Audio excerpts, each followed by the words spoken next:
This is the most detailed daily analysis of the war in Ukraine that you have come across on the internet. The channel is just beginning its work, so I strongly encourage you to subscribe, hit the like button and share your thought in comments. Trust me, you won't find content like this anywhere else on YouTube. You will know everything and even more. Russia doesn't want a freeze. Russian representative to the UN, Vasily Nebenza, stated on Monday during a UN Security Council meeting on Ukraine that Russia is not satisfied with proposal to freeze the war in Ukraine and that it will continue fighting as long as Ukraine refuses the condition proposed by Putin. Nebenza mentioned condition that Moscow deemed necessary for negotiations. A reference was made to a transcript of Vladimir Putin's June speech, where he stated that Moscow is ready to negotiate if Ukraine agrees to complete withdrawal of its troops from the Donetsk and Lugansk People's Republics, Dprk and LPR, Zaporozhye and Kherson regions, territories captured or yet to be captured by Russia, which it has unilaterally declared as its own in violation of international law. It's difficult to determine whether this is a principled stance of the Kremlin regime or a maximalist position typical for initiating negotiation. In any case, it's clear that for Putin to agree to peace or even a ceasefire under Trump-like condition, a freeze along the line of contact with NATO troops as peacekeepers, the alternative cost of such a decision must be extremely high. This implies increased support for Ukraine. It's likely that some members of Trump's team, like Special Envoy Kate Kellogg, understand this. Kellogg has promised to visit Kyiv on January 20. Whether Trump himself understands this remains unclear. Ecological catastrophe. The use of ancient tankers for transporting oil products through the Kerch Strait, which should not have been there in the first place, has resulted in an ecological disaster as they sank. It seems that local authorities are in no hurry to address this problem. Residents of Anapa are dealing with the consequences of the tanker wreck on their own. Astra spoke with volunteers who spent the entire day cleaning up the beach in Anapa. They claim that at least in their city, the cleanup efforts were conducted solely by them and local Cossacks, without any assistance from emergency services. We bought everything ourselves and transport it in cars. For instance, someone bought an enormous number of 120-liter tubs. There are many willing to help, but there's no equipment or even clothing. We went in and realized we were completely covered in oil. People are standing there drenched in fuel oil. Shoes, clothes, none of it can be cleaned, said volunteer Ilya. The oil spill in the Kerch Strait after the tanker wreck poses a threat of the new ecological disaster, Greenpeace previously warned. According to the Russian Ministry of Defense, from January to mid-December of 2024, Ukraine launched at least 7,339 drones at Russian region, as calculated by Verstka after analyzing reports from the military departments. This represents almost 60% of all drones shot down by Russia in the previous 2 years. At the beginning of 2024, the Ministry of Defense reported having destroyed 10,300 drones. Of course, if one counts the number of Russian drones launched at Ukraine, as reported by the Ukraine Air Force, the figures would be significantly higher. However, the Russian Ministry of Defense employs a cunning approach. It does not disclose the total numbers of any OAVs launched, only those allegedly destroyed. Moreover, it often happens that local governments report repelling attack or catastrophic drone debris falls, but such incidents are not mentioned in the Ministry of Defense's summaries at all. Therefore, 7,000 drones is likely the lower estimate, and overall reports from both sides about attacks should be approached with caution as with any other official figures. In the Kursk region, analysts from Deep State note Russian advances near Kruglenskoye, where North Korean troops are reportedly conducting assaults, as highlighted by the insider in this report. The author of the Telegram channel Officer warns against underestimating the North Korean and recall the consequences of underestimating the Russians in 2023. Let's not make the North Koreans out to be another joke force. Yeah, they are quite incompetent on the modern battlefield of our war. I could share much like the absence of radio intercepts. In Korean. It's clearly that they are into assault without any means of communication. In Russian intercept, they are referred to as foragers, dog eaters, etc. However, I want to point out that some groups have have managed to shoot down our drones, including FPVs and Mavics, using small arms. They shoot down not just one or two drones. Some of their special forces operative worked decently and even boldly in certain instances. Yeah, the Russian are undoubtedly using them as cannon fodder, but let's not get overly jubilant and instead work to neutralize as many of them as possible. I'm sure that once they adapt to our battlefield, the situation will change, just as the narratives about Russian incompetence fell apart in 2023, when everyone was surprised that Russia could actually fight. Meanwhile, the EU State Department made the interesting statement that ordinary could be ignored, but not this time. North Korean soldiers deployed near Kursk are legitimate targets. They have entered the war and as combatants are lawful targets for Ukrainian forces. However, if they cross the border into Ukraine, this will be considered additional escalation by both the Russian and North Korean governments, stated US State Department spokesperson Matthew Miller. At first glance, this appears to be a routine expression of deep concern, but we recall the consequences of a previous warning about escalation. In response to the deployment of North Korea troops in the Kursk region, the Ukrainian armed forces were authorized to strike Russian territory with long-range missiles. What the US response might be if North Korean forces enter Ukraine remains a guess. One can only hope it will be something significant, like the long-discussed transfer of numerous long-range JASSM air-launched missiles. Ukrainian successes in the region are not limited to neutralizing North Korean and Russian infantry. The 36th Independent Marine Brigade of the Ukrainian Armed Forces showcases a cemetery of Russian equipment.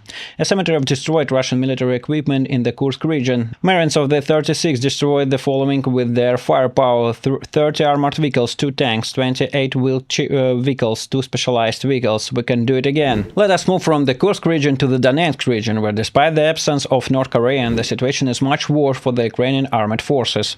In the Kurachovo direction, Deep State report the capture of Khanivka and advanced by Russian force in Dino, Spenovka, Trudavoe and Konstantinopolsk south of Kurachovo, as well as in the town itself.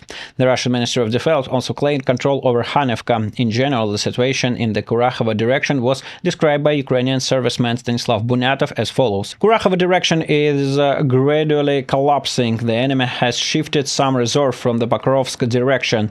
The main focus is on breaking through our lines using equipment, cutting off positions and creating encirclements. Our infantry is already exhausted fighting around the clock with almost no replacements or reinforcements. The situation with artillery and mortar shells is also far from ideal. In the Pokrovsk direction, according to Deep State, Russian troops have taken new positions south of Pokrovsk in the settlements of Shevchenko and toward Peshane. At the same time, the insider notes a video showing Ukrainian equipment on the outskirts of Shevchenko. The Z channels Slivichny Caprice, which geolocated the video, reports that a Russian reconnaissance and sabotage group planted a minefield on the northern exit from the settlement toward Pokrovsk, which caused a Ukrainian tank to be destroyed during withdrawal. The situation in the Velika Novoselka area, which have seemed relatively stable recently, has significantly deteriorated. Here what Deep State writes: the enemy continues to cut into the Vremivka Island, threatening to encircle our forces. The most challenging situation in the Velika Novoselka area is currently along the Makarivka, Blagodatne, Storozhevoye segments.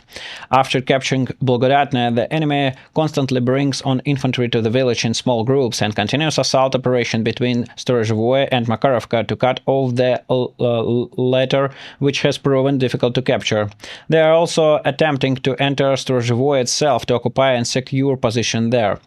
All movements are aimed at encircling Velika Novoselka, cutting off logistic and eventually occupying the settlement. A few days ago, an advance or Novy Kamar was particularly successful, with Russian managing to establish a presence in the village. However, the most critical situation now is around Makarivka, which could lead to severe consequences. Instead of addressing and prioritizing this issue, they continue to reinforce it without establishing a conflict strategy. The latest update paints a clear picture of the entire situation. Video footage shows enemy enemy position between Storozhevoye and Makarivka, and it's not the only one there. The main idea of the Russian winter campaign remains unchanged, the primary focus on the Donetsk region from line stretching from Velika Novoselka to Pokrovsk. The Russian armed forces aim to cut off major settlements in this section, namely Velika Novoselka, Kurakhova and Pokrovsk from supply lines, encircle them and forced out Ukrainian defenders. This tactic has succeeded since the capture of Avdiivka, but it fails to deliver rapid operational victories, exacerbated by the Russian army's lack of reserves to exploit breakthrough in individual directions, since, for example, in the breakthrough north of Vuhledar of the recent capture of fortified area south of Pokrovsk. Likely during the winter, the Russian will capture hundreds more square kilometers in the direction, possibly reaching the borders of the Dnepropetrovsk region near Velika Novoselka and Kurakhova, or even crossing them. However, the ability to make Pokrovsk remains in question so far. They have only approached the city from the south, while success in Russia tactic requires flanking maneuvers. In any case, even in the best-case scenario for the Russian armed force, such successes do not appear to offer significant leverage in negotiations, at least as long as the UF hold the vast Slavyansk-Kramatorsk, Konstantinivka, Drushkovka agglomeration in the Donetsk region, which is not even close to being captured. The authors have joined the analysis of lies by Minister Belousov at the Minister of Defense meeting. For instance, the commander of the official statistics regarding hospital survival rates, Ivan Filipov's channel on the Z Front Nothing New, shared the following post. In his speech at the Minister of Defense's board meeting, Belousov stated, Russian military medicine has honorably endured the challenges of the special military operation. Approximately 96% of the Russian servicemen discharged from hospitals can return to duty. The authors had this to say about it. Explanation: the proliferation of drones on the battlefield has expanded the concept of the neutral zone or gray area from a few hundred meters in the 2005 combat character to several kilometers in today's reality. Assault columns take 1 or 2 hours longer to reach the dismounting line. As a result, a soldier injured in combat cannot be immediately evacuated, and the vehicle that brought him there either burned up or left to avoid being destroyed. When the next taxi will arrive is unknown. For example, during the assault of Novomikhailivka, assault columns began departing from Kremensk at 5 in the morning and reached the eastern outskirts of Novomikhailivka by 7, where they were stopped 800 meters away by mines and enemy fire. Two groups had to cover this distance on foot under machine gun fire from a range of about 300 meters. The first wounded soldier from the village could only be evacuated on the 4th day. What kind of golden hour are we talking about? Military medicine requires serious reforms if we aim to provide rapid specialized care for the wounded.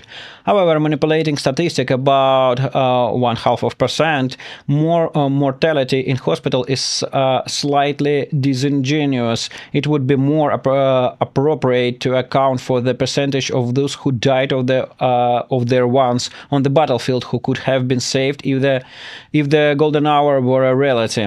Moreover, medical specialists say that it's often only in hospitals that the full picture of injuries becomes clear, while everything that happens before the hospital, what manipulation were performed on the wounded, remains shrouded in mystery, said Alexei Sukonkin, the author. Drone strikes, mine explosion injuries due to the inability to evacuate promptly. One soldier reached the operation table 32 days after injury. Unfortunately, such delays in evacuating from the line of contact to hospital are becoming the norm today.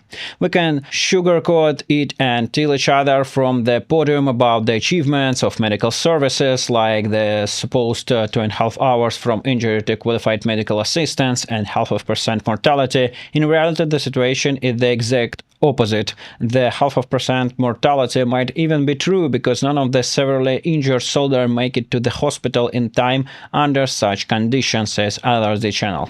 Moscow military commissar Maxim Loktev said to the Moscow News Agency that the draft in the city had concluded 2 weeks ahead of schedule. According to Loktev, Moscow's recruitment officer fully met the conscription plan. This rarely happens and, of course, indicate the growing patriotism among Moscow youth. young people in Moscow increasingly recognize the importance of military service, he said. The statement does not correspond to reality, writes Artem Kliga, a lawyer from the Consequences Objectors movement. According to my information, he said, conscription has not ended and all draft activities continue as usual. The plan for 8,000 conscripts has certainly not been fulfilled and is unlikely to be, he wrote. Kliga added that today he was searching for a lawyer to assist a young man caught in a sweep at the Tulska metro station. Lawyer suggested that Loktev statement may be an attempt by Moscow Military Commissariat to curry favor with higher-ups in the Ministry of Defense. Be cautious and don't take this news as a reason to relax, he advised. In April this year, Moscow opened a unified recruitment point. Thanks to it, Moscow authorities have found it much easier to illegally scoop up young men into the army. Human rights activists know that after its establishment, raids on conscripts in Moscow have become much harsher. Men are forcibly taken to the recruitment center where they are held for days and coerced into military service. A soldier is not a person if, after observing the Russian conduct of the war, you thought that the Russian command doesn't consider soldiers as human beings, you weren't mistaken. Here's another piece of evidence. A former soldier of the 3rd Battalion of the 54th Motorized Rifle Regiment confirmed earlier accusation against the unit's commander Oganes Petrosyan, who has become a regular in our reports. A soldier with the call sign Blender spent some time as a clerk in the battalion headquarters and occasionally attended meetings. He repeatedly heard officers express their views on enlisted personnel. They say that soldiers are expendable material. We get awards for them, this was said during meetings. He also witnessed how the battalion's command transitioned from offering thanks in the form of unscheduled leave to outright extortion of money.